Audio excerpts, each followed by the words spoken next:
Welcome everybody. Today we're doing EC201 and this is Chapter 17. So up until this point, we've been dealing with market failures. We started this in Chapter 12, talked about different market failures. We talked about externalities and public goods. We did that in Chapter 16. Then we did 3 versions of imperfect competition. That was Chapters 13, 14, and 15. Now we're going to finish off the term here with Chapter 17. This is uncertainty and asymmetric information. Quick note, if you're using the extra study questions I've given you, these are usually an order of magnitude harder than what you're going to face on the exam. So just be prepared for that. It's not that they're bad, but just understand that they are a bit more difficult. So earlier in the term, I told you a story about Starbucks and about how I went into Starbucks and ended up paying a higher price for my coffee than had I gone to the company store Starbucks. It was a few hundred steps away. Herein is the problem. There was information. There was asymmetric information. The people who were selling me the coffee knew that the price was higher and I didn't. Now, whenever you deal with asymmetric information, there's a special set of tools that you're going to need to analyze these situations. The first tool is called expected value. Most businesses use this to help analyze what to do in situations. Now, payoffs, we've already seen the idea of payoffs. This is what happens. Now, payoffs could be negative or positive values. A payoff, if you think back to when we did game theory and we had the grid, each of the different options in there, we had a 2x2 choice. Each quadrant of that grid had payoffs for player A, payoffs for player B. Those are payoffs. Now, expected value is the payoffs times the probability of it happening. So, for example, let's say we had a coin and it was a fair coin, okay, which means it had a 50% probability of each. If I flip the coin and it's heads, I give you $1. If it's tails, you give me $1. So notice what's happening here. 50% or 1/2 times a positive dollar plus 1/2 times a negative dollar, that's equal to 0. That's considered a fair bet or a fair game. No one has an advantage. By the way, for those of you who know or who don't know, if you're ever going to cheat a game, you can never cheat it 100% of the time. If you cheat 100% of the time, you're caught 100% of the time.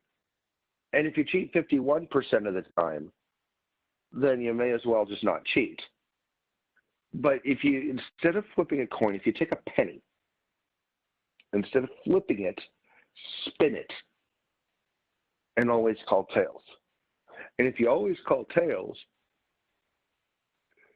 you're going to win around 70% of the time. Why is that? If you look at a penny, it's physics. Look at a penny, Abraham Lincoln's big fat head.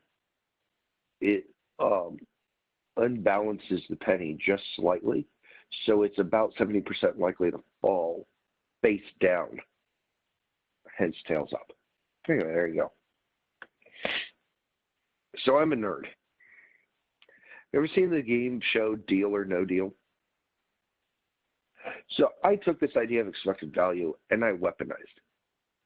As I was watching Deal or No Deal, of course I had my laptop in front of me and I generated a spreadsheet. So the way Deal or No Deal works, you can see some of the ladies here in the background. There are ladies or gentlemen with cases. You can see a 23 case here, a 17 case here. Each of them have a number. Hidden inside the case is a printed card with a value from a penny all the way up to $1 million. So these are payoffs. And this little column here just tells you whether the case is still available and in play or not. So what happens is you pick a case, you pick a number from 1 to 26, you take the case, that case is yours. Then you start choosing other cases, and those cases are then immediately opened. That reveals what that price was, or what that payoff was, taking it out of play. So what this is, by this 26, it's just the sum of all the ones. So the expected value of getting $1 million is 1/26 of 1 million times 1 over 26. And that's the expected value. This is the sum of all the expected values. So if you were offered $131,477.54 to just quit the game and not play at the very beginning, that would be a fair deal. So you open some cases, and then this fictitious banker, which is really a computer algorithm and some shadowy actor up at the top, offers you money to quit. Now, at this point, I am sitting in my living room watching this game. I'm screaming at the TV, which is, by the way, I'd like to point, double absurd, okay? Not only is it geographically absurd, you know, this was recorded in Los Angeles. I'm up here in Oregon. It's not like my voice is going to travel all the way down there. Similar to screaming at the TV during a professional sporting event. But it's also intertemporally absurd because this was recorded long ago, and it's not as if they can hear me before I screamed, right? So here we go. They open some cases. I turn those values to 0. And notice the payoff lowers. And this continues in the game. So this buyout number would be fair. If the banker, quote unquote banker, offers you less than that, that's a bad deal. This is why I would never be on Deal or No Deal, because I would be sitting there with my calculator, calculating out the probability, and I would look at the banker and I would say, you have a bad deal. That's garbage. No, thank you. All right?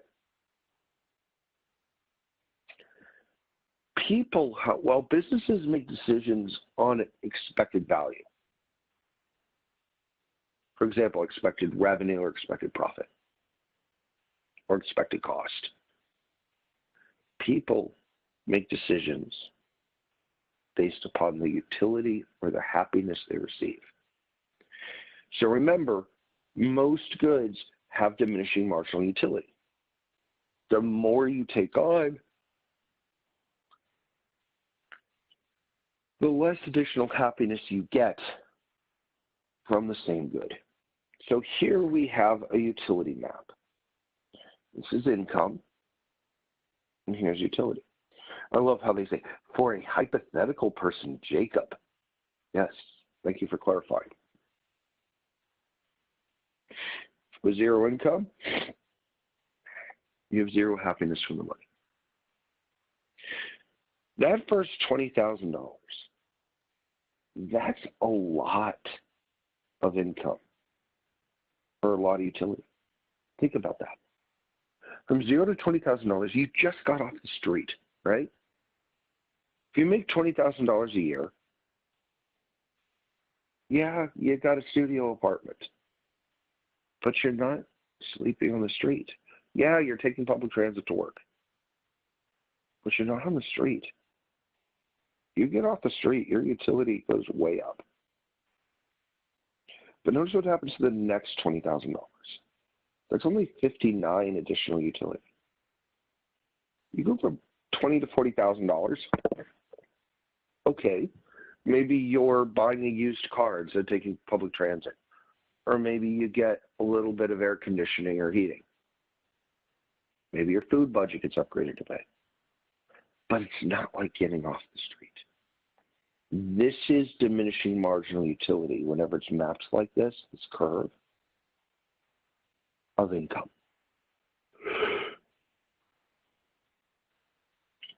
Most people have a map, a utility map, that looks like this when you map it against income. But not everybody. These could be straight lines, or they could, this is a concave mapping. It could even be convex. So imagine a situation where Jacob has a job for $40,000, right? Jacob could choose. He could take $40,000 for sure, or at the end of the year, his boss will flip a coin. It's a fair coin. If it's heads, Jacob gets $60,000. If it's tails, he earns $20,000. Now, from the boss's perspective, expected value, 1/2 times 20 is 10,000. 1/2 times 60,000 is 30. 10,000 plus 30,000 is 40,000. From the boss's perspective, the expected value of the two salaries is the same. Over many years, on average, they're going to pay out the same amount. Some years they'll pay out more, some years they'll pay out less. However, look at this utility map. What would Jacob do? Jacob is not doing 1/2 of 20. He's doing 1/2 of the utility or the happiness of 20. So I used a different thing here to work with the slide. 1/2 of 20,000, the utility of that is 10. 1/2 of 60,000, you read it off the graph, utility of that is 18. 1/2 of 10 is 5, 1/2 of 18 is 9, 5 plus 9 is 14. But if he took the fixed salary offer, his utility is 15. So notice economics would predict Jacob would pick the fixed salary offer because he has higher utility with it.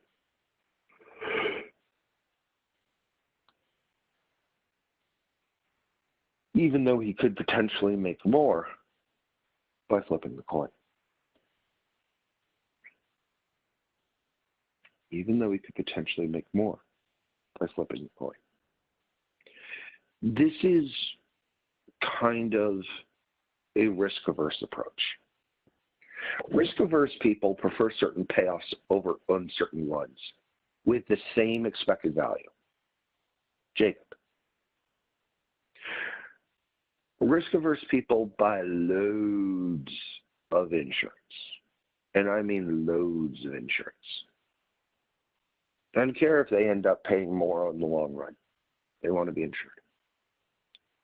For example, back in December, I was in an auto accident, and it was a bad one. It made Portland news. And I was carried away. They had to use the jaws of life to get me and my passenger out of the car. Had a broken back, blood dripping from my head. It was a mess. However, I am generally risk-averse. We had coverage to get a rental car. We had coverage to pay additional medical bills. We had coverage to, when lawyers and everybody looked at our coverage, they said, oh my goodness, you are very well covered. You are better covered than the vast majority of people in the state. So, yeah, because if something goes wrong, I don't want to have to worry about money if something goes off the rails and all hell breaks loose. And I'm very glad I didn't have to worry about that. Risk-neutral people are the epitome. If you ever come across these guys, these are the ultra cool calculating guys, right? They really will calculate out the odds. Usually, risk neutral people are very expected value driven rather than expected utility. I don't know. I guess you could say they're never happy, but you know they're really calculating. Risk loving people, Vegas, baby. Come on, guys. You know, if you go to Vegas, the casino is never going to offer you a value, a bet with a positive expected value. Okay? They have an edge on every bet you can place. The question is, but I went to Vegas, I went to the casino, and I won. Yeah, I know, genius. You got lucky. But their job is to try to keep you in that casino because over time, you're going to dump that money back in. Risk-loving people will take a bet, even if there's a negative expected value. Now, just because there's risk and uncertainty doesn't mean the market is inefficient, though. Just because there's uncertainty.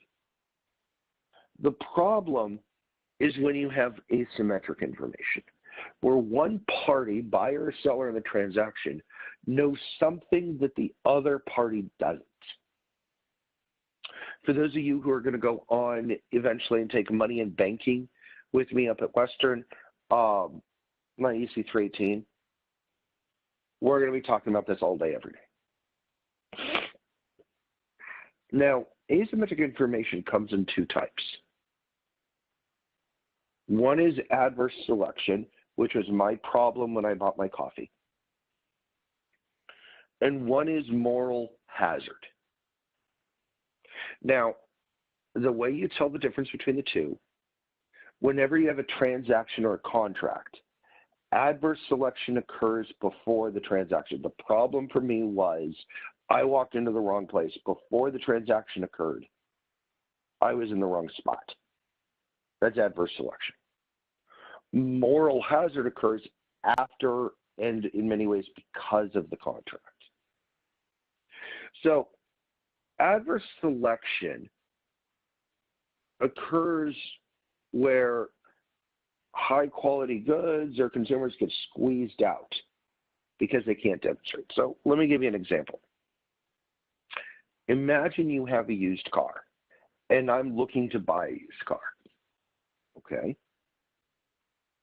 Your used car is a good used car. It's a quality used car. And we both agree that if your car is of good quality, it's worth $15,000. We both agree. If your car is of good quality, you think it should be worth $15,000. I'm looking to buy one. I think it's worth $15,000 if it's of good quality. So right there, that transaction should go. I should pay you $15,000 and I get a new used car. However, I'm not a mechanic. Shocker there, yo. Yeah, Professor Yoder, you're not a mechanic? Really? I never would have guessed. And so, what if the car isn't good? I have no real way of knowing. So I'm going to have to hold back a little bit of money just in case I have to pay for repairs on the car. Because I'm uncertain about the quality of the car. Now you are sure it's good. You're totally cool with it. Like, dude, it's good. I put a ton of money. I know this is a good car. But because I'm uncertain, I'm holding back money. So I'm never going to offer a fair price of $15,000 because I'm holding back money for repairs. Even though the transaction should go and that transaction should occur, we both agree on a price and a product. Because I'm uncertain, you're unable to sell it to me.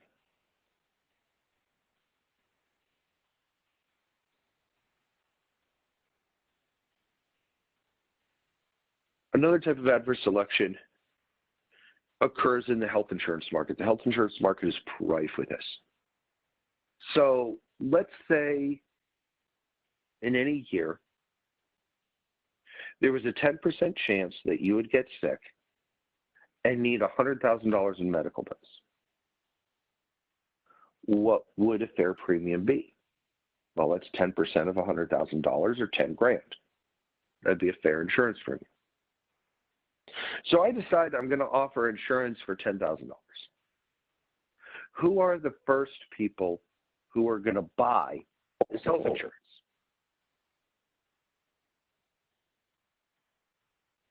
Sick people, right?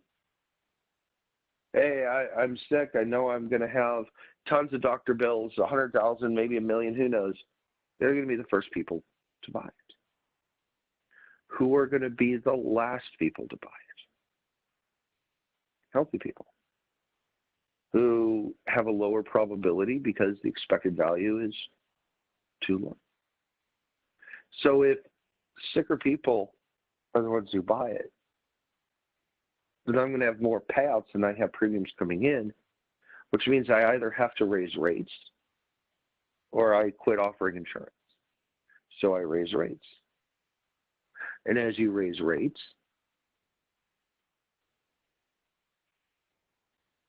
now fewer of the marginally healthy people buy it, and you're left with only the sicker people.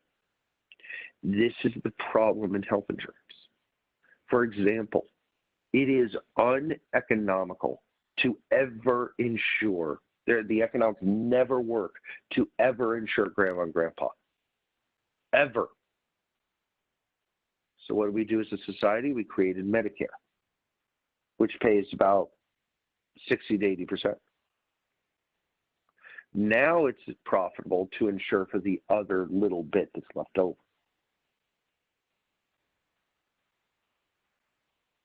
But without Medicare, grandma and grandpa, elderly people would never, ever get health insurance. Ever.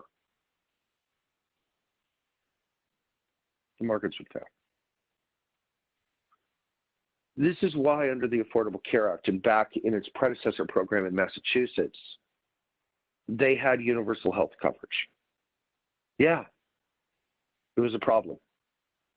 Younger people and certain people were paying for health coverage that, honestly, they weren't going to end up using.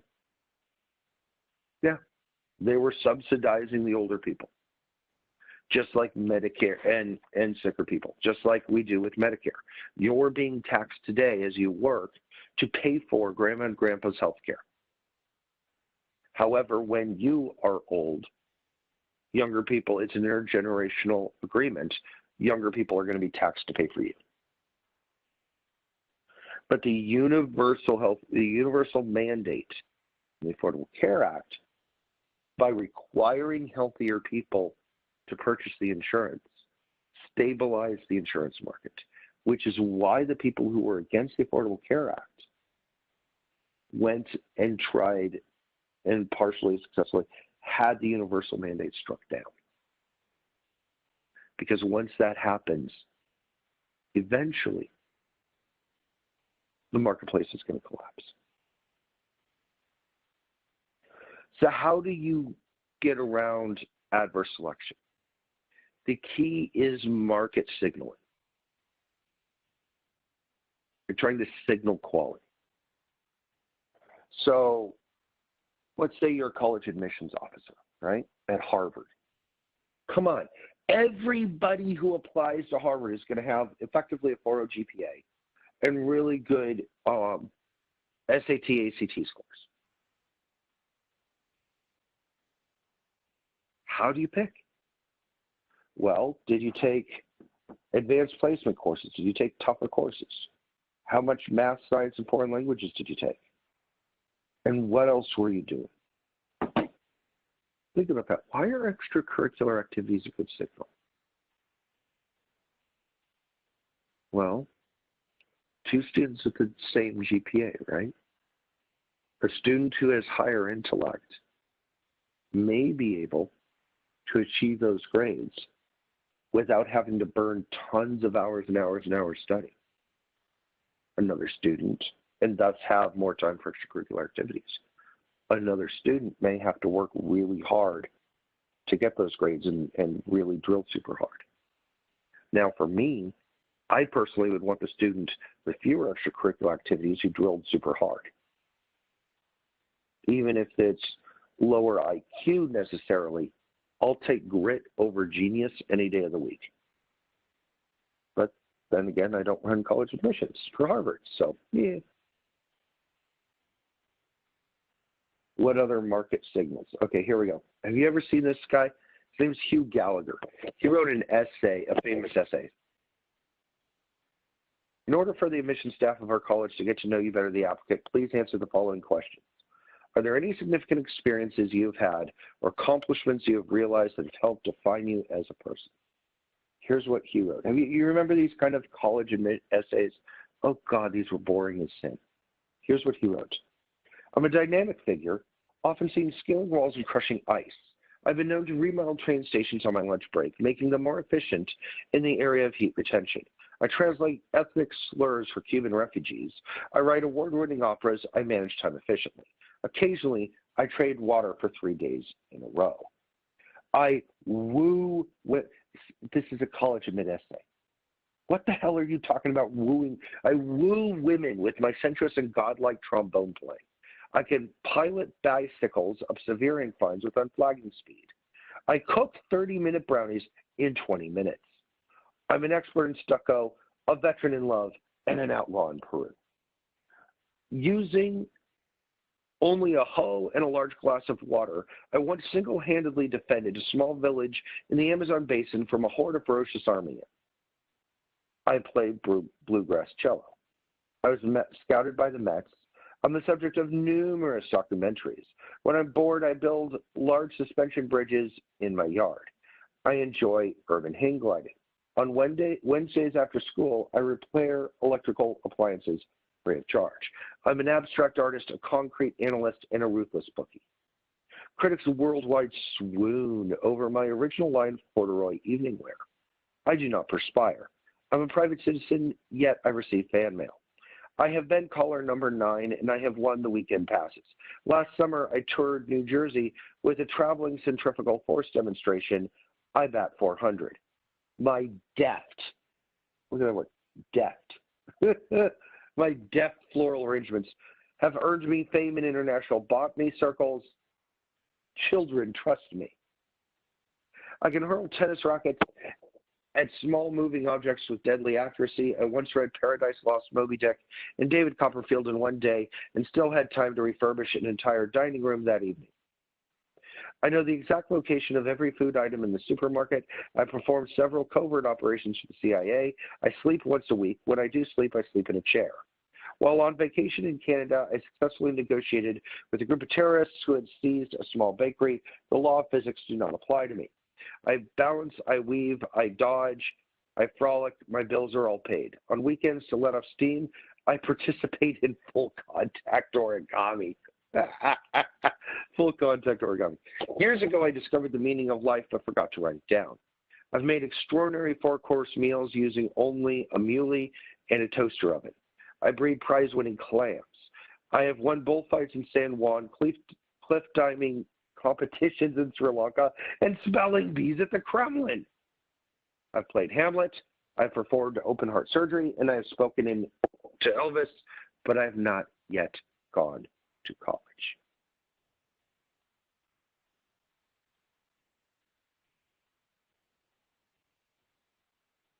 So you're sitting as a college admissions officer. You are reading large quantities of, I aspire to be a contributing member of society.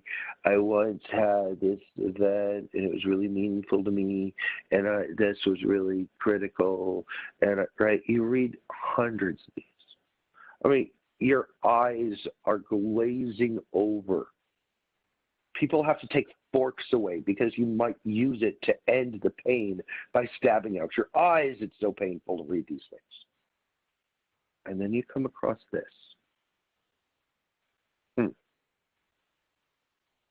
Arrogant for sure,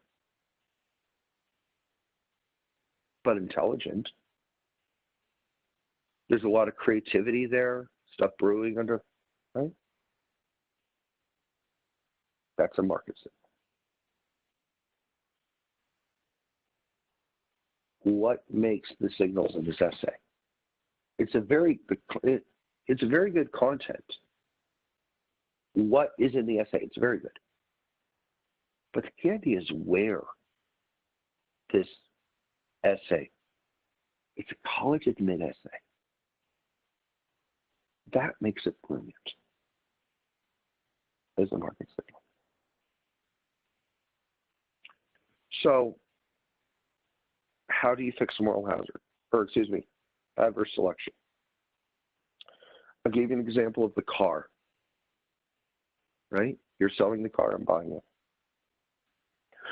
Well, one way to fix adverse selection is if you offered a warranty to pay the repairs, right? You know the car is good, you're not going to have to pay anything.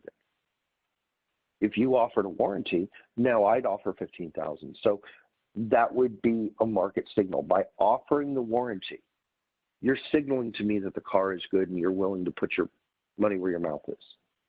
Okay, then I'll offer the $15,000.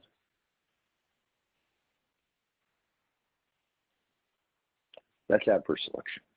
Moral hazard happens when your behavior changes because of the contract. So I have a friend, quote unquote, I'm doing air quotes with my hands. I have a friend. Now my friend is usually a really responsible driver. However, my friend travels a lot and rents a lot of cars historically. Now, usually when you rent a car, you're offered additional insurance, usually ranging between $25 and $40 a day. And this is great indemnity insurance. You can pretty much do whatever you want to the car and I'll just bring you another one. But at $25 to $40 a day, it's usually more expensive than the rental price of the car, at which point my friend was just like, who cares?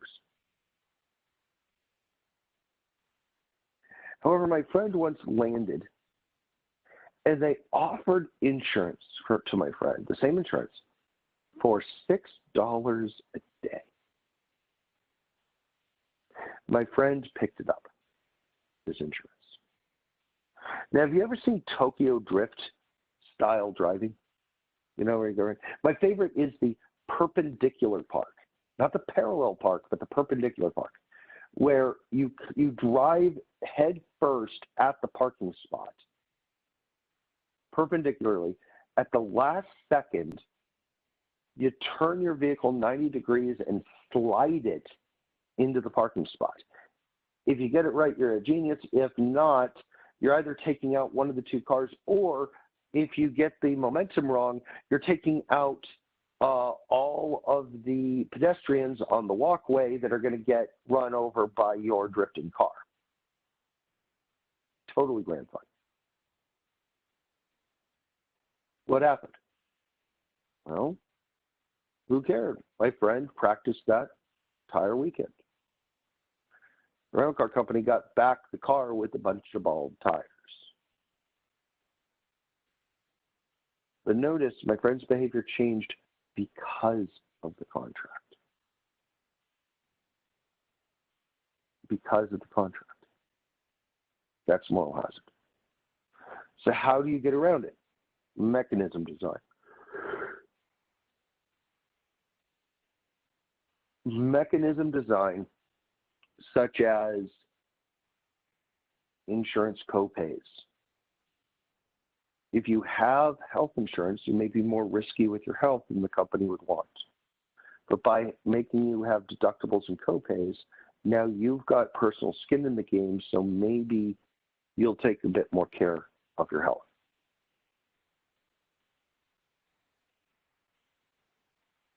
Years ago, it was about 2-3 years ago, here in the Salem area, did you guys, I don't know if you were around then, did you guys get that text message in the summer? Oh God, that thing had me so worked up. The government sent out this text message. Urgent action needed, emergency, and then said, prepare for action. This was over the algae bloom in the lake, but we didn't know that. We all get this message, urgent, emergency, prepare for action. Oh my God. Everybody flipped out. Somebody told me, hey, this is just about the algae bloom. I'm like, there's no way this is about the algae bloom. That doesn't say boil water or turn off your tap. It says urgent emergency, prepare for action. Action. I don't know. Are there marauders coming up from California? Because all good marauders come from California. Are marauders coming up from California? Quick, get the guns, get the AR-15s, get the preppers. Let's go. We got to run. We got to get ready. You know, is the zombie apocalypse here? I don't know. Right? And then it turned out, so I immediately went on the internet trying to find City of Salem's emergency website to find out what was really going on. Couldn't do it. Oh my goodness. They've already got to City Hall. City Hall's destroyed. Picked up the phone, called a friend that lives outside. I said, hey, telecommunication seems to be dodgy. I don't have good internet to get to this site. Can you please, because of an emergency, can you please try to get to the site? And they go, no, I can't get there. My friend works at Microsoft. I said, would you put a trace route on? He goes, well, we can get to the Willamette Valley, but whatever web server this is on, once it gets to the Willamette Valley, it's dead. I'm like, oh my God, they blew up City Hall. They've done something. Okay, thanks. All right. What was happening? Everybody was doing what I was doing, trying to figure out what the hell's going on. Nobody could figure it out. And then it turns out to be good. So we found out the genius who handles emergency preparedness for the city of Salem, the web server that's supposed to give information to the public, is located in City Hall. Now, let's be honest. What is the most likely emergency event in Salem, Oregon? Earthquake, right? So you're going to take the one information source that everybody's supposed to look to, and you're going to put it on a server in a building inside the earthquake zone. Smooth move, X-Lax. I mean, seriously, if that person needs it, this is where you want to ask yourself, do you want a risk-loving person as the emergency manager for City of Salem? Or would you rather have a risk-averse person? So what they did, they saved a few bucks by putting on a server in City Hall. Dude, no. You put it in Amazon Web Services or Google out in the cloud where it's reproduced thousands of places and anybody can get to it from anywhere. Not in a server in the middle of an earthquake zone.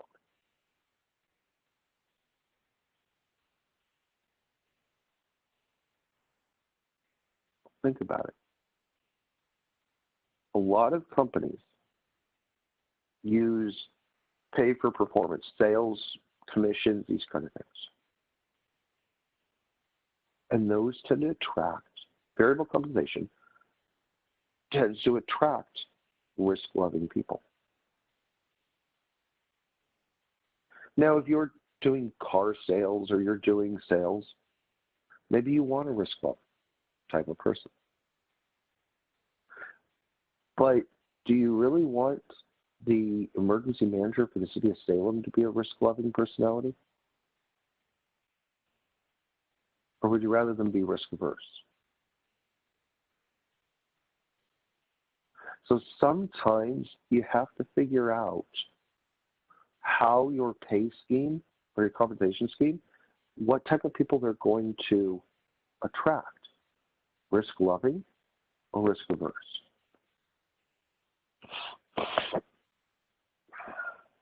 So some students did a research project. They took newspapers, they just correlated the probabilities of ski resorts reporting new, natural, or fresh snow. And they found that there was 23% more reports of new, natural, or fresh snow on weekends than weekdays. Did you know it snows more on weekends?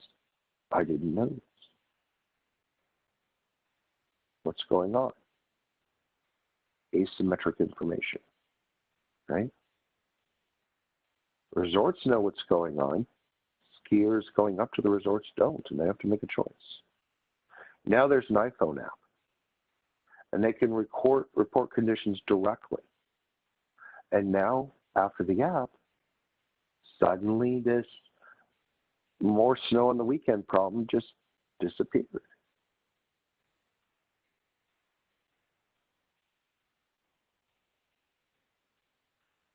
Asymmetric information. So, thank you very much for hanging in there with me. We're done. I appreciate you. Make sure you have your homework done and everything by the time of the exam. If you have any questions, please give me a call or stop by office hours as needed. Thank you much.